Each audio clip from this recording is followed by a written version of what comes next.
कसं काय मंडळी आज के जीरो हीरो सीरीज के 8th एपिसोड में हम देखने वाले हैं बॉलीवुड के उस सुपरस्टार की कहानी जो मुंबई में आया था इंजीनियरिंग करने पर वो मुंबई में आकर आज बना है बॉलीवुड का one of the most successful superstar. देखेंगे उस मिडिल क्लास लड़के की कहानी जो आता है एक मिडिल क्लास फैमिली से जिसके मम्मी और पापा दोनों डॉक्टर और इस केस में बेटा भी डॉक्टर ही होना चाहिए पर वो आज एक एक्टर है और सिर्फ एक्टर नहीं बॉलीवुड का सुपरस्टार है। देखेंगे उस मिडिल क्लास लड़के की कहानी जिसे उसकी पहली फिल्म के लिए महज 50,000 जितनी फीस मिली थी और आज एक फिल्म के लिए वो 40 करोड़ रुपए चार्ज करता है। देखेंगे उस मिडिल क्लास लड़के की कहानी जिसकी पहली फिल्म मेगा ब्लॉकबस्टर थी पर इसके बावजूद भी उसका नाम तक किसी को नहीं पता था, कौन है क्या है कुछ भी नहीं पता था इस सुपरस्टार के बारे में। तो चलिए इस वीडियो में देखते हैं आज जीरो हीरो सीरीज के 8th एपिसोड में self made superstar Kartik Aaryan की जर्नी, कैसे वो बने जीरो से हीरो। तो चलिए इस वीडियो को शुरू करें। Self made superstar Kartik Aryan का जन्म 22 नवंबर 1990 को मध्य प्रदेश के ग्वालियर जैसे छोटे से शहर में हुआ था। उनके पापा मनीष तिवारी और माँ माला तिवारी दोनों बाय प्रोफेशन डॉक्टर है और इस केस में जब माँ और बाप दोनों डॉक्टर होते तो बेटा अनयूजुअली डॉक्टर ही बन जाता है, जैसे हम आजकल की दुनिया में देखते हैं। अगर मम्मी पापा जिस प्रोफेशन में है बेटा भी उसी प्रोफेशन में जाता है, बट यहाँ पर केस थोड़ा उल्टा होता हुआ नजर आता है। मम्मी पापा दोनों डॉक्टर होने की वजह से कार्तिक आर्यन पढ़ाई में काफी अच्छे थे और इसी वजह से उन्हें मुंबई जैसे शहर में डॉक्टर DY पाटिल जैसे कॉलेज में इंजीनियरिंग करने का मौका मिला और फिर उन्होंने ग्वालियर छोड़कर मुंबई आए अपने सपनों के शहर में डॉक्टर DY पाटिल कॉलेज में इंजीनियरिंग करने। और वो इंजीनियरिंग के पढ़ाई के साथ साथ कई सारे फिल्मों के ऑडिशन में जाते थे, कई सारी एड कंपनी का ऑडिशन देने के लिए जाते थे, पर उन्हें वहाँ पर वो चीज नहीं मिल रही थी जिसके लिए वो मुंबई आए थे। और फिर उन्होंने डायरेक्ट फिल्म में जाने से अच्छा अपने करियर को एज ए मॉडलिंग से शुरू किया और मॉडलिंग से जो भी पैसा आता था उन्होंने अपने एक्टिंग स्किल को इनहेंस करने के लिए एक एक्टिंग एकेडमी ज्वाइन की जहां पर उन्हें उनकी एक्टिंग स्किल इनहेंस करने का मौका मिला। और फिर उन्हें जब वो कॉलेज के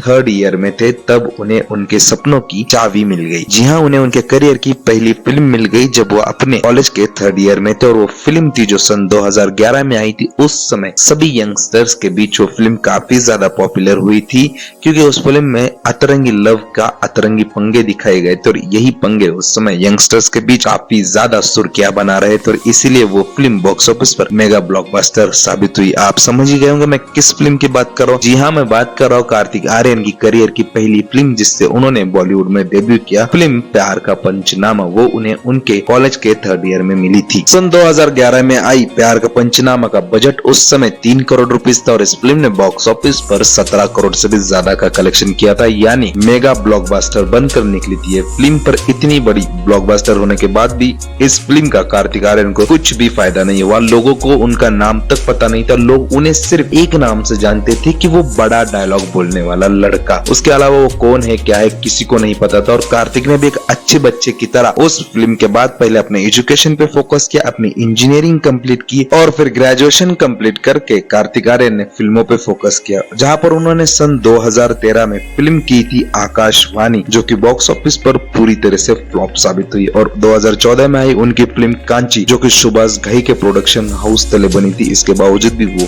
फिल्म बॉक्स ऑफिस पर डिजास्टर साबित हुई। और जब आप एक नॉन फिल्मी बैकग्राउंड से आते हो और बैक टू बैक आप 2 फ्लॉप फिल्में देते हो तो समझो आपका करियर खत्म। और कार्तिक के साथ भी कुछ यही दिक्कत हो रही थी, कार्तिक को काम तक नहीं मिल रहा था और पैसों की तंगी की वजह से 2 फिल्में मतलब अपने करियर की 3 फिल्में करने के बावजूद और पहली फिल्म ब्लॉकबस्टर फिल्म देने के बावजूद भी कार्तिक आर्यन को इतनी ज्यादा पैसों की कमी महसूस हो रही थी कि एक समय पर वो एक ही फ्लैट में 16 लोगों के साथ रहा करते थे। वो अलग बात है कि आज की डेट पर उसी फ्लैट को कार्तिक आर्यन ने खरीद रखा है। आपको बताता चलो फिर ये दोनों फिल्में फ्लॉप होने के बाद वापस कार्तिक आर्यन अपने गॉडफादर लव रंजन के पास जाते और उनकी फिल्म प्यार का पंचनामा 2 करते जो बॉक्स ऑफिस पर अगेन सुपर डुपर हिट साबित होती है। 10 करोड़ के बजट के साथ आती है और बॉक्स ऑफिस पर 80 करोड़ से भी ज्यादा का कलेक्शन करती है सन 2015 में। और फिर सन 2017 में कार्तिक आर्यन की और एक फिल्म आती है जो कि बॉक्स ऑफिस पर फ्लॉप साबित होती है जिसका नाम होता है गेस्ट इन लंदन। और इस फिल्म में परेश रावल जैसे मंजे हुए कलाकार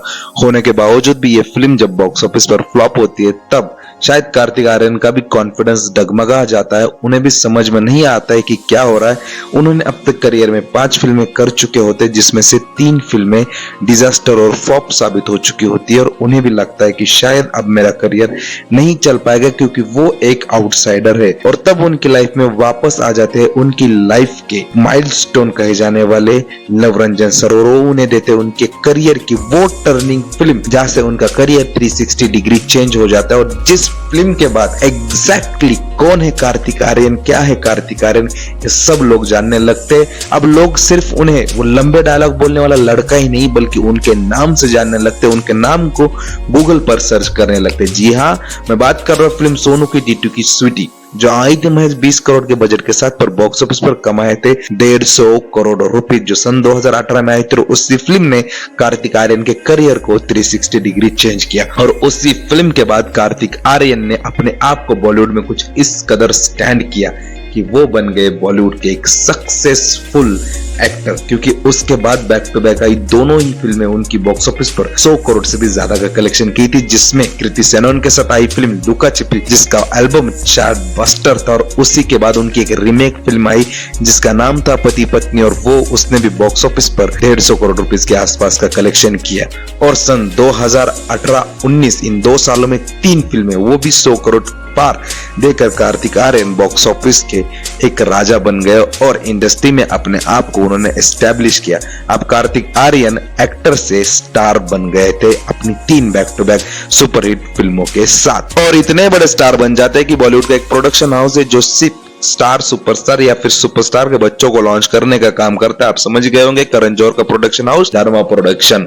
धर्मा प्रोडक्शन कार्तिक आर्यन के साथ काम करना चाहता है, वो उनके साथ काम करने के लिए तरसता है, और वो उनकी एक फिल्म के लिए उन्हें 15 करोड़ रुपीस की तगड़ी फीस भी देता है, और वो बनाते हैं कार्तिक आर्यन के साथ लव आजकल, जिसमें वो अगेन एक नेपो किड को ही लेते हैं कार्तिक आर्यन के अगेंस्ट। और उस फिल्म के दौरान कार्तिक आर्यन और उस नेपो किड यानी सारा अली खान के अफेयर के चर्चे इतनी वाहवाही बटोरते हैं, जो फिल्म को सुर्खियां बटोरने का काम दिलाते हैं, फिल्म का फ्री में प्रमोशन करने का काम करते। जनरली करण जौहर की फिल्मों के साथ ये होता है, उसकी फिल्मों के स्टार्स का अफेयर आम बात होती है, और उन्हीं अफेयर की सुर्खियां बटोर कर वो फिल्म को प्रमोट करना शुरू कर देते हैं। आपको बताता चलो कि कार्तिक आर्यन और सारा अली खान की फिल्म लव आजकल, जो कि सारा अली खान के अब्बाजान सैफ अली खान की फिल्म लव आजकल का ऑफिशियली रीमेक था, बट ये फिल्म बॉक्स ऑफिस पर काफी बुरी तरीके से फ्लॉप साबित हुई, डिजास्टर साबित हुई। और फिर उसके बाद कार्तिक आर्यन और धर्मा प्रोडक्शन के बीच के भी संबंध कुछ खास से नहीं, पर कार्तिक आर्यन इंडस्ट्री के इकलौते ऐसे स्टार है जिन्होंने ओपनली आउटसाइडर होने के बावजूद धर्मा प्रोडक्शन से पंगा लिया, जबकि करण जौहर की टीम ने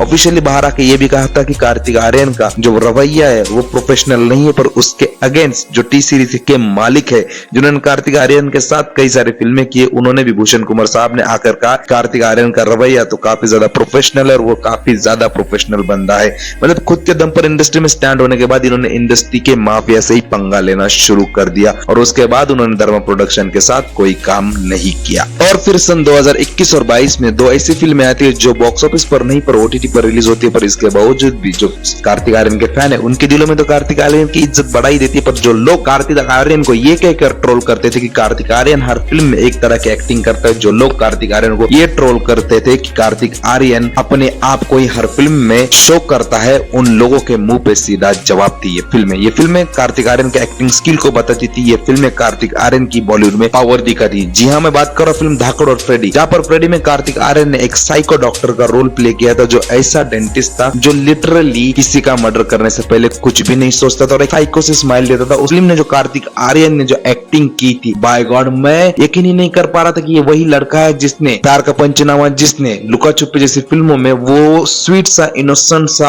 और काफी ज्यादा चुलबुला लड़के का रोल प्ले किया था। मैं लिटरली कार्तिक आर्यन का जबरदस्त फैन बन गया था आफ्टर फ्रेडी। और बात करें उनकी फिल्म धाकड़, जिसकी शूटिंग कार्तिक आर्यन ने महज 8 दिनों में कंप्लीट की थी, और उस 8 दिनों की शूटिंग के लिए कार्तिक आर्यन ने 14 करोड़ रुपए जितनी तगड़ी फीस ली थी। तो आप सोच सकते हो कि कार्तिक आर्यन की आज की डेट पर बॉलीवुड बॉलीवुड में क्या वैल्यू है। और फिर आती है कार्तिक आर्यन की करियर की वो फिल्म जो कार्तिक आर्यन को स्टार से सुपरस्टार बना देती है। उस फिल्म के बाद कार्तिक आर्यन के ऊपर 100 करोड़ का दाव खेलना लोग शुरू कर देते हैं। जी हाँ, मैं बात कर रहा हूँ फिल्म भूल भुलैया 2 के बारे में, क्योंकि जब ये फिल्म अनाउंस हुई थी तो हर किसी ने कार्तिक आर्यन को अक्षय कुमार के साथ कंपेयर किया था और कार्तिक आर्यन को फिल्म से निकालने के लिए हैशटैग भी चलाया था ट्विटर पर। सब लोगों को लग रहा था कि कार्तिक आर्यन अक्षय कुमार के sense of humour and comedy sense को भूल भुलैया 2 में मैच नहीं कर पाएंगे और सब लोगों ने, और उस समय हवा कुछ ऐसे चल रही थी कि बॉलीवुड की बड़ी से बड़ी फिल्में बॉक्स ऑफिस पर फ्लॉप साबित हो रही थी और फिर लोगों ने इस फिल्म को रिलीज से पहले ही फ्लॉप करार दिया था, क्योंकि बॉलीवुड से आने वाली मेगा बजट फिल्में, मेगा स्टार फिल्में लोग बॉयकॉट कर रहे थे 2022 में। और बॉलीवुड की एकमात्र ऐसी फिल्म थी सन 2022 में भूल भुलैया 2 जो बॉक्स ऑफिस पर सक्सेसफुली 250 करोड़ रुपीस कमाई थी और इसी फिल्म ने कार्तिक आर्यन को स्टार से सुपरस्टार बना दिया। 60 करोड़ रुपीस के बजट के साथ आकर भूल भुलैया ने 2022 में जब बड़ी से बड़ी फिल्में पिट रही थी तब बॉक्स ऑफिस पर 260 करोड़ रुपीस का कलेक्शन किया और कार्तिक आर्यन को उनके करियर की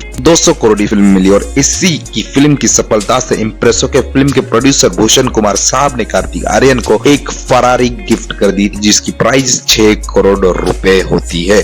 आपको बताता चलो गाइस, कार्तिक आर्यन को भूल भुलैया 2 ने इतना बड़ा सुपरस्टार बना दिया कि उनकी आने वाली फिल्मों का बजट 100 करोड़ रुपीस था। उनकी लास्ट रिलीज चंदू चैंपियन का बजट 140 करोड़ रुपीस बताया जा रहा था, जबकि ये फिल्म एवरेज एंड फ्लॉप होने के बावजूद भी इसने बॉक्स ऑफिस पर 100 करोड़ रुपीस का तगड़ा कलेक्शन किया था। उसके बाद उनकी फिल्म सत्य प्रेम की कथा जिसका बजट 80 करोड़ रुपीस था और इसने बॉक्स ऑफिस पर 125 करोड़ से भी ज्यादा का कलेक्शन कर ये एक सक्सेसफुल फिल्म साबित हुई थी। कार्तिक आर्यन अभी इंडस्ट्री में एक एस्टेब्लिश्ड सुपरस्टार बन चुके। अभी उनकी फिल्मों का हिट या फ्लॉप होना कुछ ज्यादा मैटर नहीं करता, क्योंकि उनका स्टारडम इतना बड़ा बन चुका है। अगर वो बैक टू बैक 3-4 फ्लॉप भी फिल्में देंगे तो भी उन्हें इंडस्ट्री से कोई हटा नहीं सकता। और कार्तिक आर्यन की पॉपुलैरिटी दिन पर दिन बढ़ती जा रही है। उनकी स्पेशली फीमेल में इतनी जबरदस्त फैन फॉलोइंग है जितनी जबरदस्त फैन फॉलोइंग आज तक किसी भी बॉलीवुड सेलिब्रिटी के लिए नहीं देखने को मिली। बात करें कार्तिक आर्यन की वर्क फ्रंट की, तो वर्क फ्रंट में कार्तिक आर्यन के अपकमिंग प्रोजेक्ट में नाम आता है भूल भुलैया 3 जिसकी शूटिंग हाल ही में खत्म हो चुकी है। आपको बताता चलो, इस फिल्म में हमें कार्तिक आर्यन के साथ भाभी 2 भी देखने को मिलने वाली और इस फिल्म में हमें ओजी चंद्रमुखी यानी कि ओजी मंजुलिका विद्या बालन भी देखने को मिलने वाली। आपको बताता चलो गाइस, कार्तिक आर्यन के स्टारडम के ऊपर आज मेकर्स को इतना ज्यादा भरोसा है कि वो अपनी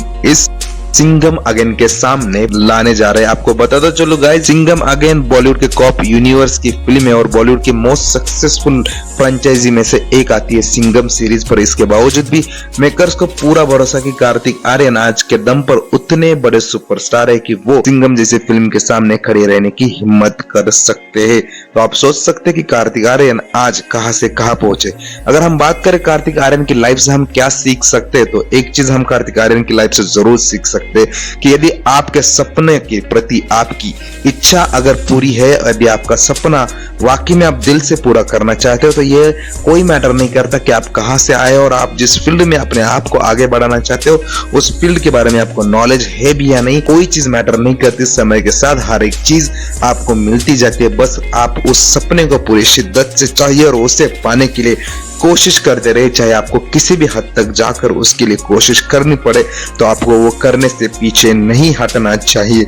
यही चीज हमें कार्तिक आर्यन की लाइफ सिखाती है यार। यदि आप उस शिद्दत से प्रयास करते हो जिस शिद्दत से कार्तिक आर्यन ने की, तो डेफिनेटली आपको भी वो हर एक चीज मिलेगी जिसकी आप चाह रखते हो। ऑलराइट गाइज, आज के लिए बस इतना ही। ये था इस जीरो हीरो सीरीज का 8th एपिसोड। अगर अच्छा लगा हो तो प्लीज इसे अपने दोस्तों के साथ शेयर कीजिए ताकि वो भी अपनी लाइफ में कार्तिक आर्यन से कुछ इंस्पिरेशन लेकर आगे बढ़ सके। और आप कार्तिक आर्यन के फैन हो या नहीं, नीचे कमेंट करके बताइए। और आप भूल भुलैया 3 के लिए कितने ज्यादा एक्साइटेड हो वो भी नीचे कमेंट करके बताइए। आज के लिए बस इतना ही, फिर मिलते हैं नेक्स्ट वीडियो में। Bye bye.